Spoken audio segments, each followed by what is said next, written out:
Assalamualaikum warahmatullahi wabarakatuh.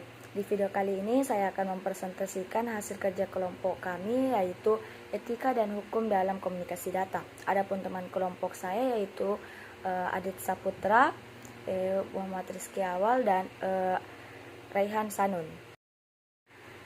Etika dalam komunikasi data yaitu sangatlah penting untuk memastikan bahwa informasi dikirim dan diterima dengan aman dan andal, serta untuk melindungi privasi dan hak individu. Penggunaan etika dalam komunikasi bertujuan untuk menyampaikan informasi dengan tepat, membangun relasi yang baik, dan saling menghormati dan menghargai orang lain. Baik, perkenalkan nama saya Muhammad Rizky Awal, NIM saya 2202095021115. Baik, saya akan melanjutkan materi yang sudah dibacakan teman saya. Nah, kita masuk ke materi yaitu fungsi etika komunikasi. Nah, fungsi etika komunikasi berfungsi sebagai landasan moral, misalnya berkomunikasi dengan bahasa yang baik, mempermudah proses penyampaian pesan, dan sebagai panduan manusia dalam berkomunikasi. Nah, materi yang selanjutnya ada prinsip etika dalam komunikasi data. Nah, prinsip etika dalam komunikasi data ada 3, yaitu tanggung jawab. Nah, tanggung jawab itu harus bertanggung jawab atas informasi yang mereka kirimkan dan menerima.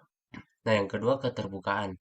Informasi harus disampaikan dengan jujur dan transparan. Dan yang ketiga, privasi. Informasi pribadi harus dilindungi dan tidak boleh diungkapkan kepada pihak yang tidak berwenang.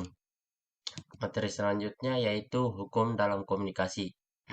Hukum komunikasi merupakan peraturan perilaku formal yang dipaksakan oleh otoritas berdaulat seperti pemerintahan kepada rakyat atau warga negaranya. Selain itu, komunikasi juga merupakan suatu proses penyampaian informasi dari satu pihak ke pihak lain.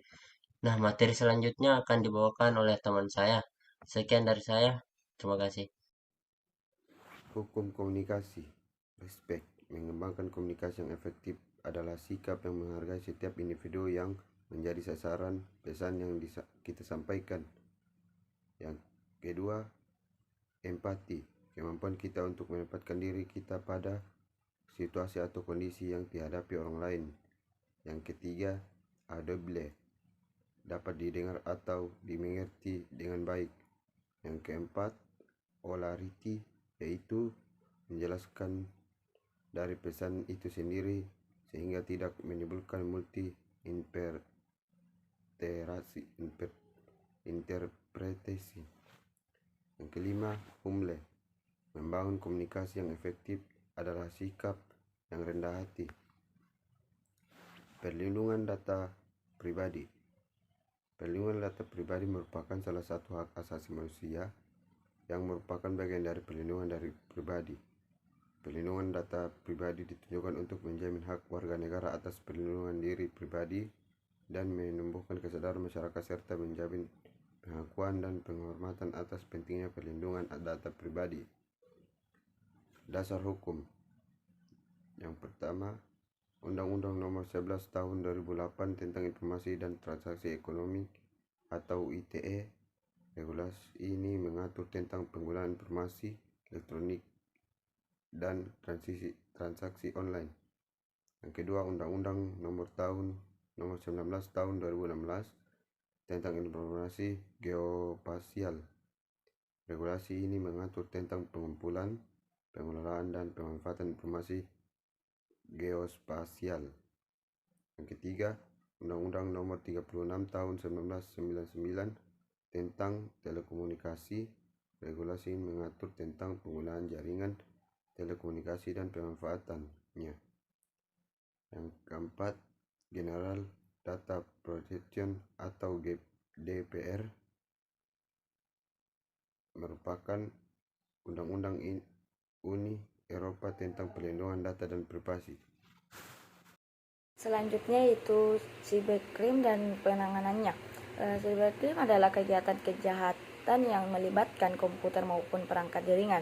Biasanya dilakukan secara online. Tujuan dari kejahatan dunia maya ini agar bisa mendapatkan keuntungan untuk yang melakukannya. Dalam praktiknya, beberapa kejahatan dunia maya dilakukan terhadap komputer maupun perangkat dengan target melumpuhkan atau merusaknya. Salah satunya yang dilakukan yaitu dengan menyebarkan malware ke komputer tersebut. Tidak hanya itu, informasi ilegal, gambar maupun materi lainnya. Selanjutnya yaitu jenis-jenis cybercrime, yaitu cybercrime dalam data forgery, yaitu dengan memaluskan data maupun dokumen penting yang tersimpan di internet. Selanjutnya illegal contents, kejahatan yang memasukkan data maupun informasi mengenai suatu yang tidak benar dan hal tersebut dianggap melanggar hukum. Selanjutnya cyber espionage, biasanya memanfaatkan jaringan untuk melakukan tindakan mata-mata pada targetnya.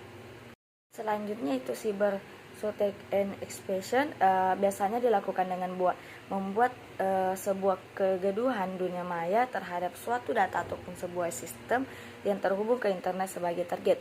Yang terakhir yaitu cracking, biasanya pelaku akan menggunakan teknologi komputer mereka untuk merusak sistem keamanan dan melakukan pencurian data di dalamnya.